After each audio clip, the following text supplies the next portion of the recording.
Ration card ಅರ್ಜಿ ಪ್ರಾರಂಭ ಆಗ್ತಾ ಇದೆ. ನಿಮ್ಮೆಲ್ಲರಿಗೂ ಗುಡ್ ನ್ಯೂಸ್. ರೇಷನ್ ಕಾರ್ಡ್ಗಳಿಗೆ ಇವಾಗ ಅಪ್ಲಿಕೇಶನ್ ಶುರು ಮಾಡ್ತಾ ಇದ್ದಾರೆ. ಯಾವಾಗ ಅರ್ಜಿನ ಸಲ್ಲಿಸಬೇಕು, ಎಲ್ಲಿ ಹೋಗಿ ಅರ್ಜಿನ ಸಲ್ಲಿಸಬೇಕು, ಪ್ರತಿಯೊಂದು ಈ ವಿಡಿಯೋದಲ್ಲಿ ತಿಳಿಸ್ಕೊಡ್ತೀನಿ. ಚಾನಲ್ನ ದಯವಿಟ್ಟು ಸಬ್ಸ್ಕ್ರೈಬ್ ಮಾಡಿಕೊಂಡು ವಿಡಿಯೋನ ಕಂಪ್ಲೀಟ್ ಆಗಿ ವಾಚ್ ಮಾಡಿ. ಯಾವ್ಯಾವ ಜಿಲ್ಲೆಗಳಲ್ಲಿ ಎಷ್ಟೆಷ್ಟು ರೇಷನ್ ಕಾರ್ಡ್ಗಳಿಗೆ ಅಪ್ಲಿಕೇಶನ್ಗಳು ಓಪನ್ ಇದೆ ಅಂತ ಹೇಳ್ಬಿಟ್ಟು ಸ್ಟೇಟ್ಮೆಂಟ್ನ ಕೊಟ್ಟಿರುವಂಥ ಸರ್ಕಾರ. ಸೊ ಹತ್ರ ಇದೆ ಡೇಟು ರೇಷನ್ ಕಾರ್ಡ್ ಅಪ್ಲಿಕೇಶನ್ ಹಾಕಕ್ಕೆ. ಎಲ್ಲಾನು ಈ ವಿಡಿಯೋದಲ್ಲಿ ತಿಳಿಸ್ಕೊಡ್ತೀನಿ. ದಯವಿಟ್ಟು ಸ್ಕಿಪ್ ಮಾಡಬೇಡಿ, ಸಂಪೂರ್ಣವಾಗಿ ನೋಡಿ ಈ ವಿಡಿಯೋನ.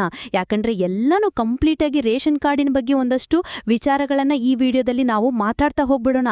ಹೋಪ್ಫುಲಿ ಎಲ್ಲರೂ ನಿಮ್ಮ ರೇಷನ್ ಡಿಪೋಗಳಲ್ಲಿ ಹೋಗಿ ರೇಷನ್ನ ಕಲೆಕ್ಟ್ ಮಾಡ್ಕೊಂಡಿದ್ದೀರ ಅಂತ ಭಾವಿಸ್ತಾ ಇದ್ದೀನಿ. ಆಲ್ರೆಡಿ ಇನ್ನೊಂದು 3-4 ದಿನದಲ್ಲಿ ಈ ತಿಂಗಳು ಕೂಡ ಮುಗಿತಾ ಇದೆ, ಜುಲೈ. ಸೊ ಮುಂದಿನ ತಿಂಗಳಿಗೆ ಕ್ಯಾರಿ ಫಾರ್ವರ್ಡ್ ಆಗ್ತಾ ಇಲ್ಲ. ನಾನು ಪದೇ ಪದೇ ನೆನ್ಪು ಮಾಡ್ತಾ ಇದ್ದೀನಿ. ಮುಂದಿನ ತಿಂಗಳೇನು ರೇಷನ್ ಕಾರ್ಡ್ಗಳನ್ನ ಕ್ಯಾನ್ಸಲ್ ಕೂಡ ಮಾಡ್ತಾ ಇದ್ದಾರಂತೆ. ಸೊ ಈಗ ಬಂದಿರುವಂತಹ ಕೆಲವೊಂದಷ್ಟು ವರದಿಗಳ ಪ್ರಕಾರ ಸೊ ದಯವಿಟ್ಟು ಹೋಗಿ ರೇಷನ್ನ ತಗೊಳ್ಳಿ, ಮಿಸ್ ಮಾಡಬೇಡಿ. ತುಂಬಾ ಲೈನ್, ರಾತ್ರಿ ಹೊತ್ತು 8 ಗಂಟೆ ಆದ್ರೂ ಸಹ ರೇಷನ್ ಡಿಪೋಗಳ ಮುಂದೆ ಲೈನ್ ನೋಡ್ತಾ ಇದ್ದೀನಿ ನಾನು ಸಹ.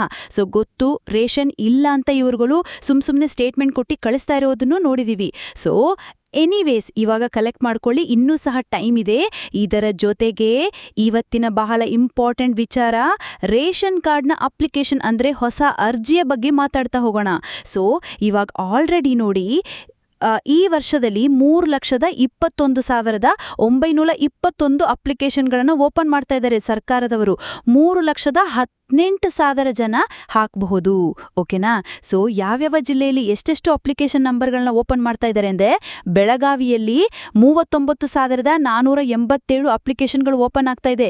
ಕಲಬುರ್ಗಿ 35,808, ವಿಜಯಪುರ 24,651, ಬೆಂಗಳೂರು ನಗರ 18,589, ಬೀದರ್ 17,719, ರಾಯಚೂರ್ 18,452, ಬಳ್ಳಾರಿ 10,253, ತುಮಕೂರು 9,501, ಹಾವೇರಿ 8,949, ಮೈಸೂರು 7,195. ಸೊ ಇಷ್ಟು ಹೈಯೆಸ್ಟ್ ಇರುವಂಥ ಅಪ್ಲಿಕೇಶನ್ ನಂಬರ್ಗಳು ಇದು.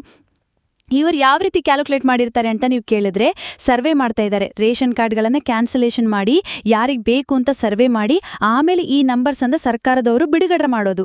ಸೊ ನೆಕ್ಸ್ಟ್ ತುಂಬ ಕಡಿಮೆ ಅಂಕಗಳನ್ನು ಸಹ ಹೇಳಿದ್ದಾರೆ.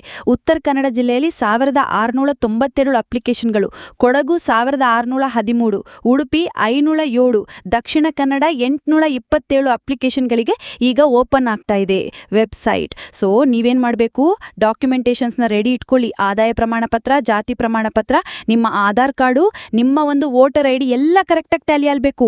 ಎಲ್ಲ ಕರೆಕ್ಟಾಗಿ ಟ್ಯಾಲಿ ಆದ್ರೆ ಮಾತ್ರ ರೇಷನ್ ಕಾರ್ಡ್ ಅಪ್ಲಿಕೇಶನ್ ಹಾಕಕ್ಕೆ ನಿಮಗೆ ಅವಕಾಶ ಸಿಗೋದು. ಅಲ್ಲೊಂದು ಹೆಸರು, ಎಲ್ಲೊಂದು ಹೆಸರು, spelling mistake, change of address ಅಂತಂದ್ರೆ ಆಗೋದಿಲ್ಲ. ಕರೆಕ್ಟಾಗಿ ಡಾಕ್ಯುಮೆಂಟ್ಸ್ನ ರೆಡಿ ಮಾಡ್ಕೊಂಡ್ಬಿಡಿ ಇವಾಗಲೇ. ಈ ತಿಂಗಳಲ್ಲ, ಮುಂದಿನ ತಿಂಗಳಲ್ಲಿ ನಿಮಗೆ ರೇಷನ್ ಕಾರ್ಡ್ ಅಪ್ಲಿಕೇಶನ್ಲಿ ಓಪನ್ ಮಾಡ್ತಾ ಇದ್ದಾರೆ. ಈಗ ಆಲ್ರೆಡಿ ನಂಬರ್ಸ್ನ ರಿಲೀಸ್ ಮಾಡಿದ್ದಾರೆ ಅಂತ ಹೇಳಿದ ಮೇಲೆ ಅತಿ ಶೀಘ್ರದಲ್ಲಿ ಹೊಸ ರೇಷನ್ ಕಾರ್ಡಿಗೆ ಅಪ್ಲಿಕೇಶನ್ ಕೂಡ ಶುರು ಮಾಡ್ತಾ ಇದ್ದಾರೆ. ಸೊ ತುಂಬ ಟೈಮ್ ಆಗೋಯ್ತು ಹೊಸದಾಗಿ ರೇಷನ್ ಕಾರ್ಡ್ ಅಪ್ಲಿಕೇಶನ್ ಹಾಕಬೇಕು ಅಂತ ಹೇಳಿ ನ್ಯೂಸ್ಗಳು. ಬಟ್ ಇವಾಗ ಲೆಕ್ಕ ಕೊಡ್ತಾ ಇದ್ದಾರೆ, ಮುಂದಿನ ವಾರ ನೆಕ್ಸ್ಟ್ ಮಂತ್ ಆಗೋಗುತ್ತೆ, ಮುಂದಿನ ವಾರ ಅಂತ ಹೇಳೋ ಅಷ್ಟೊತ್ತಿಗೆ ನಿಮಗೆ ಅಪ್ಲಿಕೇಶನ್ಗೆ ಶುರು ಮಾಡ್ತಾ ಇದ್ದಾರೆ. ಆನ್ಲೈನ್ ಮುಖಾಂತರ CSC ಕೇಂದ್ರಗಳಿಗೆ ಹೋಗ್ಬೋದು. ಬೆಂಗಳೂರು 1, ಗ್ರಾಮೀಣ 1, ಕರ್ನಾಟಕ 1, ಎಲ್ಲಿ ಬೇಕಾದರೂ ಹೋಗಿ ನೀವು ಅಪ್ಲಿಕೇಶನ್ ಸಲ್ಲಿಸ್ಬೋದು. ಇವತ್ತೇ ಓಡೋಗ್ಬೇಡಿ, ಇವತ್ತು ಬಿಟ್ಟಿದ್ದಾರೆ ಅಂತ ಹೇಳ್ಕೊಂಡು ನೆಕ್ಸ್ಟ್ ವೀಕಲ್ಲಿ ಬಿಡ್ತಾ ಇದ್ದಾರೆ. ಸೊ ನೀವು ಅಷ್ಟೊತ್ತಿಗೆ ಡಾಕ್ಯುಮೆಂಟ್ಸ್ನ ರೆಡಿ ಮಾಡ್ಕೊಡಿ ದಯವಿಟ್ಟು. ಫೋಟೋ ಕೂಡ ನಿಮ್ಮದು ಪಾಸ್ಪೋರ್ಟ್ ಸೈಜ್ ಫೋಟೋ, ಕರೆಂಟ್ ಫೋಟೋನ ಅದನ್ನು ಸಹ ರೆಡಿ ಮಾಡಿಟ್ಕೊಳ್ಳಿ. ಎಷ್ಟೆಲ್ಲ ರೆಡಿ ಮಾಡಿಟ್ಕೊಳ್ಳಿ. ಮುಂದಿನ ವಾರ ಅಪ್ಲಿಕೇಶನ್ ಶುರುವಾಗ್ತಾ ಇದೆ, ನೀವು ಅವಾಗ ಅರ್ಜಿ ಸಲ್ಲಿಸ್ಬೋದು. ನಾನು ಹೇಳ್ತೀನಿ, ವಿಡಿಯೋ ಮಾಡಿ ನಿಮಗೆ ತಿಳಿಸ್ಕೊಡ್ತೀನಿ. ಯಾವತ್ತು ಡೇಟು, ಟೈಮಿಂಗ್ಸು, ಪ್ರತಿಯೊಂದು ಅಪ್ಡೇಟ್ ಬಂದಿದ ತಕ್ಷಣ ನಾನು ವಿಡಿಯೋ ಮಾಡಿ ತಿಳಿಸ್ಕೊಡ್ತೀನಿ. ಚಾನಲ್ನ ಸಬ್ಸ್ಕ್ರೈಬ್ ಮಾಡ್ಕೊಂಡು ಬೆಲ್ ಐಕಾನ್ ಒತ್ತಿಟ್ಕೊಳ್ಳಿ, ನೋಟಿಫಿಕೇಶನ್ ಬರುತ್ತೆ, ವಿಡಿಯೋ ಮಿಸ್ ಆಗಲ್ಲ. ಆವಾಗ ನೀವು ಇಮ್ಮಿಡಿಯೇಟ್ ಆಗಿ ಹೋಗಿ ಅಪ್ಲಿಕೇಶನ್ ಹಾಕಬಹುದು. ಸೊ ಇದು ರೇಷನ್ ಕಾರ್ಡಿನ ಒಂದು ಗುಡ್ ನ್ಯೂಸ್. ಸೊ ಸಿಗ್ತಾರ ಮತ್ತೊಂದಷ್ಟು ಇದೇ ರೀತಿ ಇನ್ಫಾರ್ಮೇಟಿವ್ ವಿಡಿಯೋಸ್ಗೊಂದಿಗೆ. ನಮಸ್ಕಾರ.